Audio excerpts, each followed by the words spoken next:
season and tournament of my lifetime, maybe ever. I'll say this right now: the transfer portal has its downsides, but it's hard to argue that it's not helping parity in college basketball. I think it's obvious at this point it's only feeding into parity. And look, yeah, if you're a fan of Duke or Kentucky or Kansas, maybe you're not a massive fan because you can't have that freshman sit on the bench for 3 years and just kind of sit there and groom him.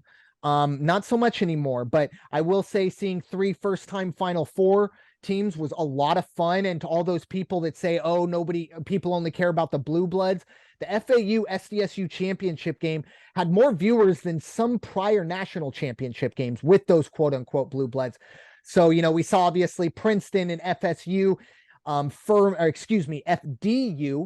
Furman prove that, March Madness is madness. And I think it's going to be fantastic going forward overall, as hopefully the NIL and transfer portal gets tweaked a little bit, because I do think there does need to be something figured out. I don't know what it is. I've never been a big fan of complaining about something you don't have a suggestion to. So I don't know what that answer is, but I do think something needs to change on that side of it. But overall, right now, I think we're seeing just fantastic basketball overall. But Raider Jim, what are your thoughts on the season and the tournament as a whole? Well, I feel like I'm sitting here on Christmas night and, stomach's all bloated and had maybe one too many cocktails and Christmas wrapping all over. And wow, after all the buildup, Christmas is over. And that's how I'm feeling about the wrapping up this podcast here. It was a fantastic season.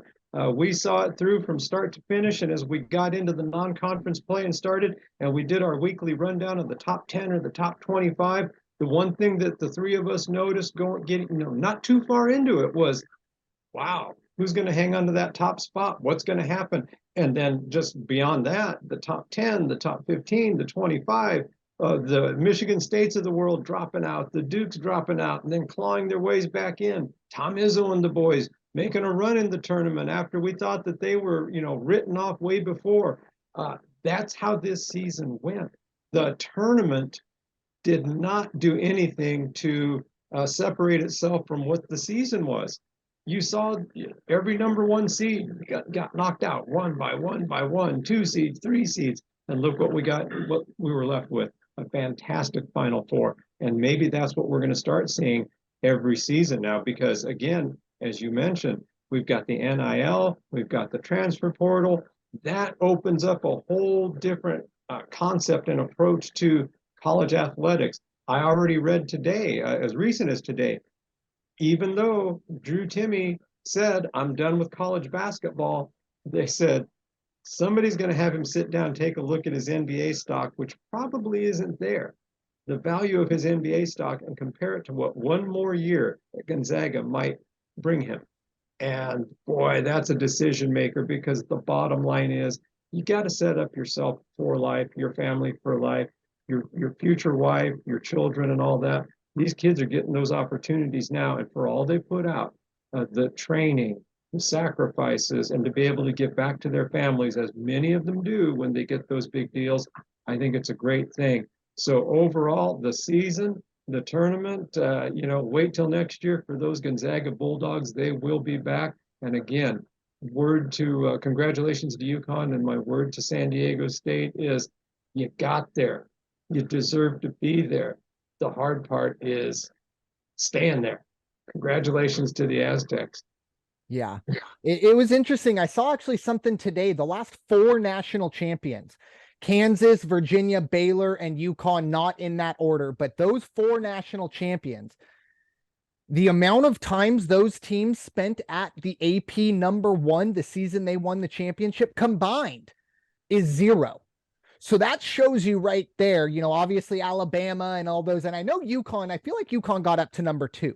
But in this situation these last 4 national champs were never once looked at as the number 1 team throughout the season, not once. And I think that's just fantastic going forward. Maybe if you're a big fan of the top 25, it kind of maybe shows that it doesn't really matter. I mean, you do what you got to do to get into the tournament. But other than that, the only number that matters is what number, you're given on Selection Sunday. And I think we're realizing that going forward. But Coach, what are your thoughts on the 2022-23 season and NCAA tournament?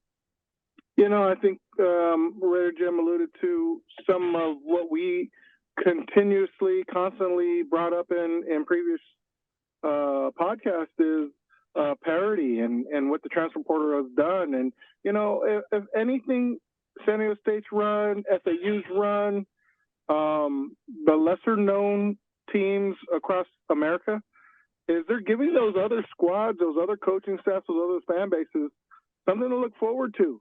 Recruiting has changed, where coaches are now recruiting harder and heavier through the transfer portal versus, blue chips or 5 stars or whatnot, or, high school rankings. They're looking for the more experienced kid. They're looking for the kid that's going to have a much more immediate impact on their programs. So that runs like States and runs like FAUs, runs like VCUs in the past happen, and I think that's a great thing for college basketball. I think that's a great thing for us fans. I'm going to miss every minute of this season, and I can't wait till next college basketball season comes around, and it's going to be a long wait and run, and I'm looking forward to who's the next team. There's always those way too early preseason rankings out, and who's the next team, and who's the next impact player on a program. We heard names like Sasser and the impact of Brandon Miller and the impact of transfer here, transfer there. And, now we have to look forward to 2 impact head coaching names going in back to the Big East or staying in the Big East and trying to build those programs that I myself grew up watching in St. John's and Georgetown and whatnot, to see if they could get back to a certain kind of status. So, it's a far too long time in between now and then. I'm going to hate it, but it is what it is. And I just can't wait for college basketball season to get back. It's the most fun I have watching the game. It's the most fun I have talking about the game.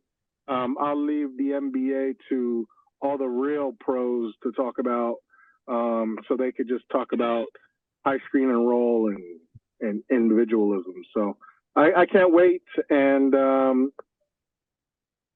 it was a great time on my first season of In the Paint, and I look forward to it again. Yeah, I would say our biggest acquisition in this season's podcast for In the Paint was getting Coach on here. I think that was the best. Yeah, that transfer portal really helped the podcast. We were able to get Coach. Hopefully everyone's staying. I'll let you know. I don't know when that closes, but as of right now, we're all staying for next year. But the one thing, for the NCAA tournament, it's kind of like a mini NFL season in terms of how quickly it goes. We talk about an NFL, we're sitting down, whatever, the first weekend of September, and it's week 1, and you go, whoo, here we go. You blink and the Super Bowl's over. And that's kind of how football is. It goes by so quick. It's kind of how March Madness is. I feel like just yesterday it was 9 a.m. I was unfortunately down with COVID, but the one positive, at least I was able to watch the games. But I feel like you're hearing, that music get up, and it was Maryland and West Virginia, I believe, is that first game. And you're like, man, how great is this? You blink and boom, UConn's holding a national championship. So it goes by so quickly, and it's going to be a lot of fun next year as well, which is a perfect segue into our final segment. Just essentially what we're looking forward to next year. I'll start this one off.